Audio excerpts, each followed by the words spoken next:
Olá, pessoal. Esta é a palestra que foi feita na Embarcadero Conference a respeito de Open API, Let's Encrypt e Spectacle, Conference 2017. Meu nome é Wagner Landgraf, eu trabalho com Delphi desde 1995 e sou responsável na TMS Software pelos produtos TMS Aurelis, TMS Xdata, entre outros. Bom, a respeito do Let's Encrypt, do que se trata? Quando a gente está falando de servidores HTTP, servidores REST na internet, estamos falando de comunicação HTTP. E só que a comunicação HTTP ela não é segura, no sentido de que toda a informação que está trafegando entre o cliente e o servidor pode ser interceptada por terceiros, né, por um roteador, por alguém que esteja fazendo o sniff na rede e pode ser visualizada. Então, como que isso pode ser resolvido? Usando o HTTPS, que é o HTTP com uma criptografia TLS, de modo que a informação é criptografada e decriptografada nas pontas, né, no cliente e no servidor, e enquanto essa informação está sendo trafegada, ela é criptografada e mesmo que alguém consiga interceptar os dados que estão sendo enviados, eles não podem visualizar o conteúdo deles. Como se usa HTTPS? Com um certificado digital, que é o que está todo mundo acostumado a ver quando a gente vai acessar um site seguro, né, um site de banco, ou hoje em dia até quase qualquer site. Ele é feito com o protocolo HTTPS, porque no lado do servidor existe um certificado digital. Bom, se nós quisermos fazer um servidor seguro, com certificado digital, a gente tem que obter um certificado digital. Qual é o processo para obter um certificado digital? A gente precisa, em geral, baixar um software da autoridade certificadora, que é a empresa, a entidade que emite esse certificado digital. Tem que passar por um processo, que é criar uma requisição de certificado, que é um arquivo, um documento com todas as informações do certificado que você quer criar. Por exemplo, para o meu domínio.com, você tem que usar ferramentas de criptografia para criar uma chave RSA, criar uma chave privada no seu computador para poder depois criptografar, provar que você tem essa chave para a autoridade certificadora. Então você tem que fazer todo esse processo de entrar na autoridade certificadora, elaborar esses documentos, entre aspas, digitais, esses arquivos, pagar para a autoridade certificadora e daí ela vai enviar para você, a partir do momento que ela recebe a sua requisição e o seu pagamento, etc., ela vai enviar instruções para você provar que você é o dono do seu domínio. Por exemplo, se eu quero fazer um certificado para o meu domínio.com, eu tenho que provar que eu sou o dono desse meu domínio.com. Senão, qualquer um pode fazer um certificado dizendo que ele é um banco qualquer.com. Bom, depois disso, você tem que fazer esse processo. A autoridade certificadora vai confirmar que o domínio é seu. Geralmente, ela pode, por exemplo, enviar um e-mail para o webmaster.meudomínio.com. Se você responder os dados lá, você prova que você tem o domínio. E aí, feito isso, você pode receber o certificado da certificadora. Você baixa o certificado, é um arquivo digital onde você instala no seu servidor e a partir desse momento você tem o certificado instalado. Só que esse é um processo muito complexo e burocrático. E o Let's Encrypt ele veio para resolver esse problema. O que é o Let's Encrypt? Ele também é uma autoridade certificadora, só que ele tem os seguintes princípios. Ele é gratuito, então todos os certificados digitais são grátis, você não precisa pagar mais. Ele é automatizado, então esse processo de envio, recebimento, baixa, faz as requisições, pode ser totalmente automatizado. Então você pode fazer isso no seu próprio servidor, fazer ele renovar o certificado automaticamente. Ele é transparente no sentido de que os certificados que a Let's Encrypt emite são registrados publicamente, então podem ser inspecionados por qualquer um. Acho que isso com o tempo aumenta também a segurança de, do ambiente em geral, do ecossistema em geral. Ele é aberto, ou seja, os fontes e os utilitários, o protocolo para geração de certificado, de renovação, de automatização, etc., é tudo padrão aberto, que todos podem utilizar e implementar. E ele é cooperativo no sentido de que são várias empresas que estão financiando ou apoiando o Let's Encrypt em benefício, teoricamente, da comunidade, de modo que seja mais fácil para todo mundo, quanto mais sites bem intencionados, seguros, criptografados, menos risco de segurança todo mundo corre ao utilizar a internet. Bom, os certificados gerados pelo Let's Encrypt, eles são compatíveis com praticamente todos os browsers e sistemas operacionais que se utiliza hoje, né? Decentes, vamos dizer assim, porque é o Firefox, Chrome, Internet Explorer, o Edge, tudo em nas versões recentes que todo mundo a princípio está usando, ele é suportado. Tem algumas incompatibilidades, mas tudo com versões antigas de Android. As, as mais significativas é que o Windows XP não suporta o certificado Let's Encrypt. Antes do SP3 não suporta, e em alguns casos o SP3 também pode dar algum problema com alguns tipos de certificados. E versões não tão antigas, mas versões anteriores do Java 7 e 8. As últimas versões já suporta. Como é esse processo de obtenção com o Let's Encrypt, aquela automação que a gente falou? A gente faz uma solicitação de certificado, mas aí através de uma API do Let's Encrypt. E aí ele dá dois desafios para a gente para poder emitir o certificado. A gente tem que provar que o domínio é nosso. Nesse exemplo aí, quero fazer um certificado para o domínio example.com. Então, o Let's Encrypt vai dizer assim: coloque um arquivo que eu vou te enviar X no endereço que eu te falar no seu domínio. Ou seja, eu, Let's Encrypt, vou querer acessar o exemplo.com barra alguma coisa e nesse barra alguma coisa eu quero pegar esse arquivo que eu estou te mandando. Desse jeito você vai me provar que você é o dono desse domínio. Além disso, eu estou te enviando uma informação aqui que eu gerei agora, que só vale para você, e eu quero que você criptografe essa informação com a chave privada que você tem aí. De modo que eu ao tentar decriptografar essa informação com a chave pública, eu tenho certeza que você tem a chave privada aí com você, que foi você que gerou essa chave privada.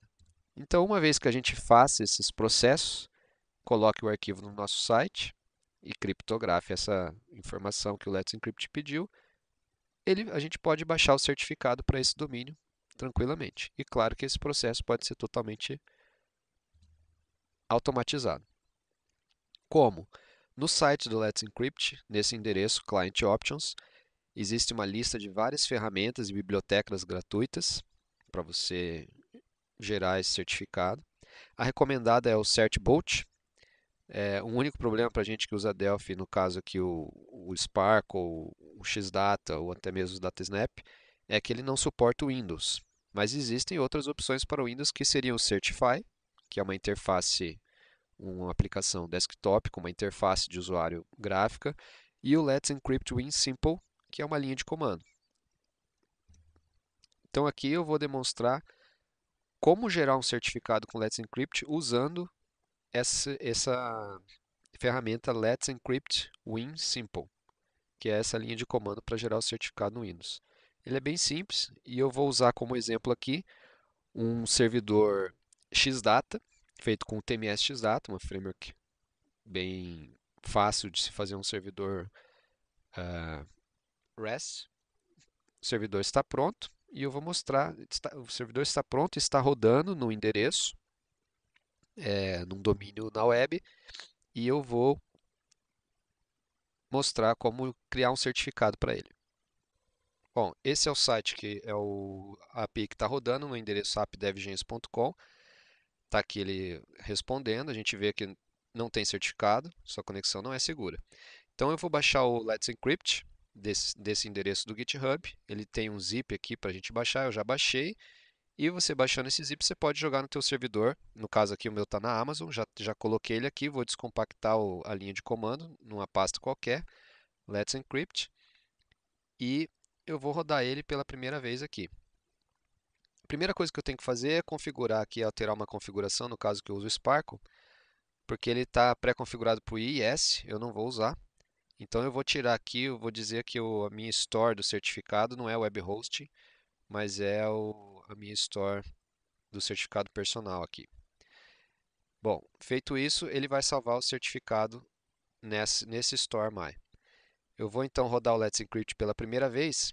O que ele pede pela primeira vez é o endereço de e-mail para que ele possa enviar notificações de que o certificado está vencendo. Esse e-mail só é utilizado para isso. Então eu vou rodar com a linha de comando //teste, colocar o e-mail aqui, aceitar os termos de uso dele, e aqui eu tenho minha opção do menu que eu posso fazer. Vamos fazer um novo certificado, opção 4, manual. Qual é o domínio? appdevgens.com. E eu vou a forma de validar o certificado, que é a forma manual. Vou ignorar as coisas aqui. Ele vai se comunicar com o Let's Encrypt e pergunta se eu quero instalar o certificado. Eu vou dizer que sim, instalo o certificado, mas não configuro no meu servidor, porque eu vou configurar na mão. Está aqui o meu certificado já, ele já baixou e já instalou, só que ele é fake, né, porque eu estou usando o ambiente teste. E agora eu vou configurar o meu certificado no meu servidor. A primeira coisa que eu vou fazer é parar o meu servidor e rodar, no HTTP e rodar ele no HTTPS. Tá? Isso aqui eu estou utilizando o Spark, simplesmente ele faz isso automaticamente, rodando no HTTPS na porta 443. Starto ele. Se eu voltar lá para fazer meu teste do meu cliente e colocar o endereço HTTPS, você vai ver que na verdade ele não vai funcionar, porque eu tenho o meu certificado, mas eu preciso configurar o meu certificado no endereço. Olha lá, o site não foi encontrado. Então o que eu preciso fazer? Usar a ferramenta de configuração do Sparkle, onde eu vou ali no certificado, digo qual é a porta, escolho o certificado que eu quero associar ao meu site. Essa é a ferramenta do Sparkle, mas tá lá, agora meu certificado está configurado. Então, se eu iniciar meu servidor agora de novo, com HTTPS, e testar lá, reatualizar a chamada, ele vai dizer lá, opa, mudou, porque o certificado tem certificado, mas ele não é seguro porque nós estamos usando um ambiente de teste, simplesmente isso, mas já está funcionando. O que eu vou fazer agora é fazer essa configuração que eu fiz na mão no Spark, eu vou fazer ela automaticamente, para que o meu certificado se renove automaticamente. Para isso eu vou criar um arquivo bat aqui, onde depois eu vou chamar pela linha de comando, onde eu vou passar uma linha de comando, isso tem na documentação do Spark, para configurar o meu certificado no meu endereço. Aquilo que eu fiz com a ferramenta visual. Tá? Eu crio os parâmetros no BAT ali, onde o Let's Encrypt vai passar para mim como parâmetro o código do certificado, né, o hash do certificado. E aí eu vou salvar esse bind certificate.bat aqui. E aí eu vou rodar a minha linha de comando do Let's Encrypt de novo, só que passando tudo pela linha de comando. Teste usando o plugin manual para o site AppDevGens, passo o certificado BAT e passo os parâmetros para ele que eu quero configurar o certificado. Aí ele faz automático. Ele já faz o bind automático. Agora eu peço para ele instalar o certificado e configurar no meu site. Aquela etapa já pulou de configurar manualmente. Tá? Se eu olhar meu certificado aqui, ó, ele gerou um outro certificado, tem dois, é o segundo que eu gerei. Não é que ele renovou, ele gerou um novo certificado. E eu posso agora fazer essa mesma operação sem o ambiente de teste. Vou rodar a mesma linha de comando, só vou rodar o Let's Encrypt para colocar meu e-mail e aceitar os termos de novo, porque é o meu ambiente de produção. E agora eu vou gerar a linha do Let's Encrypt, o mesmo comando que eu gerei, só tiro a opção de teste. Então agora ele vai novamente fazer o mesmo processo, tudo automatizado. Trouxe o certificado para mim, vai trazer o certificado para mim. E se eu olhar lá na lista dos meus certificados agora, eu vou ter mais um certificado gerado. Só que note agora que não é mais o fake. Ele é o Let's Encrypt mesmo. Posso apagar os fakes que eu tinha feito então. porque eu não preciso mais. E se eu olhar lá no meu site e atualizar, eu vou ver que ele agora está seguro, com o certificado Let's Encrypt. Então essa foi só uma demonstração rápida de como é fácil utilizar e gratuito e de forma automatizada você gerar o certificado digital para sua API. Não precisa mais comprar certificado digital nem deixar o seu servidor inseguro. Bom, a segunda parte do nosso vídeo aqui é sobre OpenAPI, OpenAPI, como quiser, e Swagger. O que é isso? É uma forma simples e estruturada de descrever a sua API REST-JSON. Ela descreve todos os métodos, né? Você tem a sua API, então essa especificação descreve os métodos, as chamadas, os resources que você tem, os tipos de retorno, o que a sua API retorna e recebe, tudo que quem vai consumir a sua API precisa saber. Como ela faz isso? Com um JSON, a especificação é um JSON, que neste JSON contém toda essa descrição. Nesse JSON aqui a gente pode ver aqui várias propriedades, né?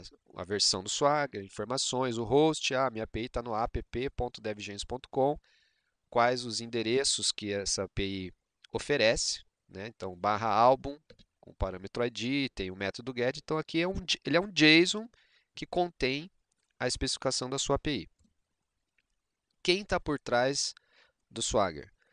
Todas essas empresas, né, essas micro e pequenas empresas como Adobe, Google, Microsoft, SAP, IBM, entre outros. Onde podemos encontrar mais informações sobre essa especificação? No site do Swagger e do OpenAPI, swagger.io e openapis.org. De onde surgiu isso? Quando é a pergunta sobre o OpenAPI Swagger? Bom, descrições de linguagem, vamos dizer assim, né, IDL, Interface Description Languages, têm sido utilizados esse conceito desde a década de 80, onde a gente tinha o IDL do RPC, Remote Procedure Call. Depois, nos anos 90, a gente passou a ter DCOM, Corba. Se você se lembrasse quem usou o Delphi, usou COM e DCOM, você vai lembrar que tem uma interface no Delphi para criar objetos COM. E o COM, por exemplo, do Windows, ele tem uma especificação, né, uma sintaxe, uma linguagem lá que descreve todas as propriedades e métodos constantes, enumerados, que existem no objeto COM, por exemplo. Da mesma forma, nos anos 2000, apareceu o WSDL, que também é uma outra forma, né, uma outra description language, que descreve uma interface, no caso uma interface SOAP, né, quem trabalha com a famigerada nota fiscal eletrônica, os serviços SOAPs, aí acessa serviços na internet, sabe que o WSDL descreve aquilo que você pode usar e chamar do serviço SOAP. E a partir aí dessa década, começou a surgir as especificações Swagger, RAML, API Blueprint, que são especificações para descrever não mais SOAP, não mais o XML, mas serviços REST com JSON, que é o que passou a ser bastante usado aí como API. E detalhando um pouco mais esse histórico, em 2010, a WordNick fundou o Swagger, né, começou a trabalhar, a criar essa especificação, e nesse período foi sendo desenvolvido, o Swagger foi crescendo, foi sendo adotado, o pessoal gostou, isso aqui e ali. Em 2015, a Smart Bear adquiriu o Swagger, formou-se um workgroup na Linux Foundation para começar a encorpar mais essa especificação, e o Swagger passou a se chamar especificação OpenAPI, mudou de nome, por isso essa confusão do Swagger OpenAPI, é isso aí, o Swagger passou a se chamar especificação OpenAPI. Começou a ganhar mais corpo ainda, começou a ser adotada, começou a virar um padrão, e aí aquelas especificações que eu mencionei no slide anterior, API Blueprint, o RAML, os As empresas que estavam por trás daquelas especificações começaram a anunciar suporte a Swagger, ou seja, existiam algumas especificações para descrever servidor API, só que o Swagger, vamos dizer assim, ganhou, né? As outras especificações passaram a também suportar o Swagger e, obviamente, começaram a as especificações deles ainda são utilizadas em ferramentas próprias, mas o Swagger virou o padrão. Em 2007 até tem um artigo da InfoQ sobre dizendo lá que a, a, a questão do universo, né, o espaço da API HTTP está sendo consolidado em volta do OS, que é o Open API Specification, ou seja, virou um padrão mesmo sobre como especificar API. É o que deve ser utilizado. Por que utilizar? Primeiro, padronização, né? É o formato mais popular, padrão para se descrever uma API. É uma forma de documentar a API em si. Se você pega aquele JSON lá, você é o que faz essa API, como é que eu faço para criar um cliente, para criar uma nota fiscal chamando essa API. Está na descrição justamente da API, o Swagger é a própria especificação disso. Como ela é um formato popular, existem, e cada vez mais vão existir, ferramentas nesse ecossistema que se beneficiam dessa especificação. Então você tem front-end dinâmico de teste. Eu vou mostrar aqui, você tem ferramentas para criar uma documentação visualmente bonita, né? Em vez de ser um JSON, você criar uma página web. Se você olhar o site do Docker, você olhar a API do engine do Docker, a API dele, aquelas páginas, né? Aquele formato, aquele layout, ele foi gerado com uma ferramenta a partir de uma especificação Swagger. Você também pode gerar código, né? Você pode gerar clientes, código cliente Angular, código cliente JavaScript, código cliente .NET a partir dessa especificação. Tem um monte de ferramenta para isso. Além de ser também mais fácil você gerar testes automatizados. Se você tem uma descrição da sua API, você pode rodar um teste passando por todas as endpoints da sua API, todas as chamadas, e testar ele automaticamente. Ele é portável e neutro, né? Ele é em JSON, é uma especificação fácil, que todo mundo pode usar e gerar e criar. E, como eu mencionei, ele é suportado pela comunidade, não só a comunidade de desenvolvedores, mas a comunidade das empresas, Google, Microsoft, IBM, eles estão apoiando isso aí, então não tenho por que inventar uma outra coisa. É o que está sendo usado para descrever API. Eu vou mostrar aqui então rapidamente como é o uso dessa API. De novo, eu vou usar um servidor que já está criado em Xdata.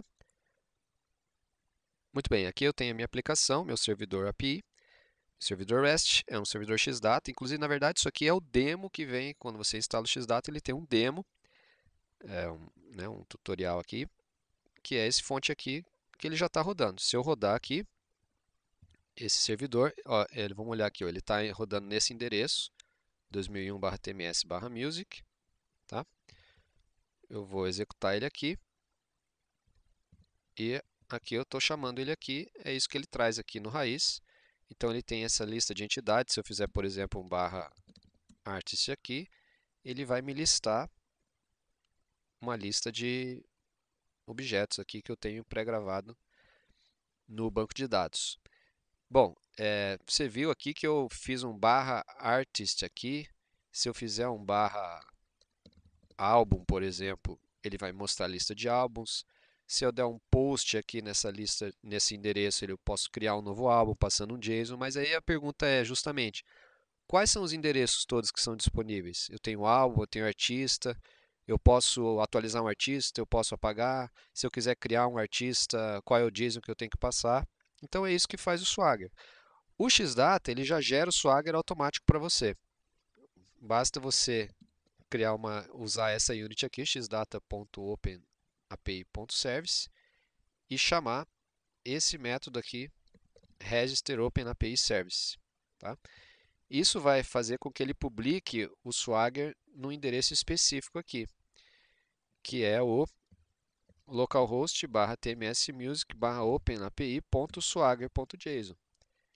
Então, se você não está usando Xdata, você pode, claro, Gerar esse JSON, como foi mencionado no slide, ele é um padrão aberto. É só um JSON. Basta você gerar o JSON no formato necessário que tenha a lista de tudo que seu servidor faz. O Xdata ele faz isso automático, com o metadados dele, então eu tenho tudo aqui. Esse JSON ele é a documentação e a especificação. Como eu mencionei, qual é a vantagem disso? Você pode usar o ecossistema dele. Por exemplo, existe o Swagger UI, que é uma interface visual via web, onde ele pega essa especificação JSON e monta uma interface para você não só olhar o que o servidor tem, como testar ele. Esse Swagger UI é gratuito, é open source. Eu tenho ele aqui, ele simplesmente é um conjunto de páginas HTML e CSS que você pode abrir no teu browser, colocar no teu servidor. No caso eu vou abrir direto aqui da minha pasta que eu baixei do Git dele. É simplesmente essa página aqui. O que você precisa fazer para usar ele? Basta você colocar nesse endereço o endereço do JSON que você quer visualizar. No caso da nossa API aqui, é esse JSON que foi gerado pelo servidor Xdata. Se eu colar aqui e mandar explorar, ele vai justamente me mostrar tudo que tem naquele JSON de uma forma visual mais amigável. Então aqui eu tenho todos os meus endpoints, minha lista de álbuns, meus artistas, meus estilos, faixas e até o próprio método do OpenAPI aqui. Então, por exemplo, artista.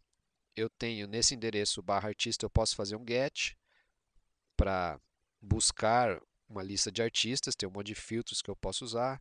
Posso fazer um post para criar um novo artista. E aí ele me diz qual é o formato do JSON que eu tenho que enviar para esse post para criar um novo artista. Ou seja, faça um post aqui e envie um JSON nesse formato aqui.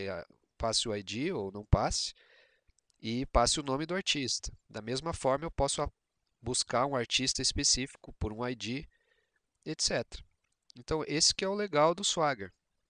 Essa é uma das ferramentas. Como eu falei, existem ferramentas para você gerar uma série de coisas, gerar clients, gerar uma série de documentação, etc. Ele tem aqui, inclusive, também a lista dos modelos, né, do que o servidor recebe e retorna. Então, artista, por exemplo, ele diz lá, é um objeto JSON com a propriedade ID do tipo integer, propriedade name do tipo string, tamanho tal, etc. Tudo está especificado automaticamente. E é dinâmico. Vou fazer um exemplo aqui para criar um novo método no servidor, por exemplo. Vamos fechar o servidor. Vou criar uma nova unit aqui. Vou criar um método na mão. Vou criar uma interface aqui. E mais service.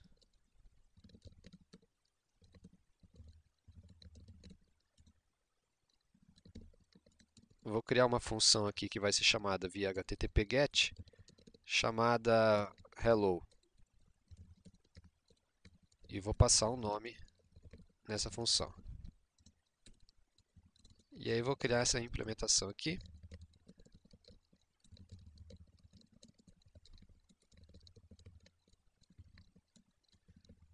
E vou implementar essa função. Vai ser um result, hello e o nome passado.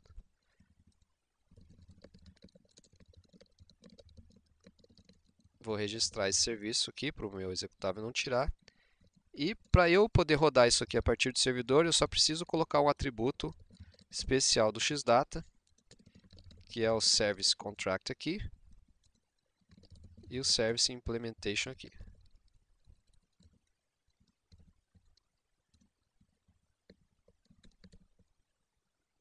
Ok, vamos rodar o servidor.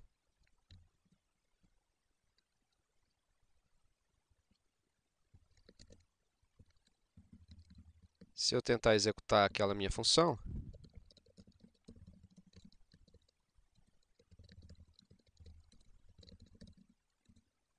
olha lá, já tem um método implementado no meu servidor, um novo método, onde eu acesso ele pelo endereço music mais service barra hello e tem um parâmetro nome que ele pode passar aqui. Se eu atualizar aqui, o swagger.json agora já está sendo gerado diferente. Se eu mandar a interface atualizar aqui, eu vou ter justamente, olha aqui, ó, já criou um novo endpoint mais service barra hello com o parâmetro get aqui Ele descreve aqui, ele tem um parâmetro nome do tipo string, que é obrigatório, e eu posso até testar aqui também.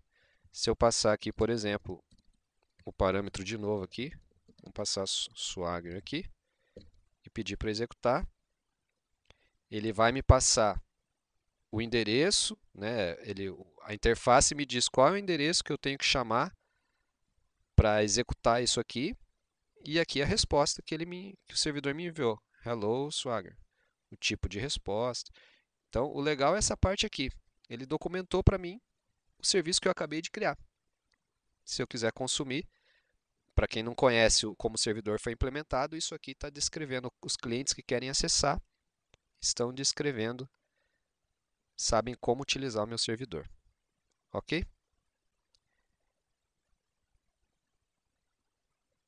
É isso. Esse é o que eu gostaria de mostrar nessa apresentação, Let's Encrypt Swagger. Espero que tenham gostado. Qualquer dúvida, podem enviar um e-mail para a gente, visitar o nosso site www.tmssoftware.com e conhecer mais sobre Let's Encrypt e Swagger e sobre as ferramentas aqui que a gente mostrou, que também são ferramentas bastante produtivas para servidores REST com Delphi. Obrigado.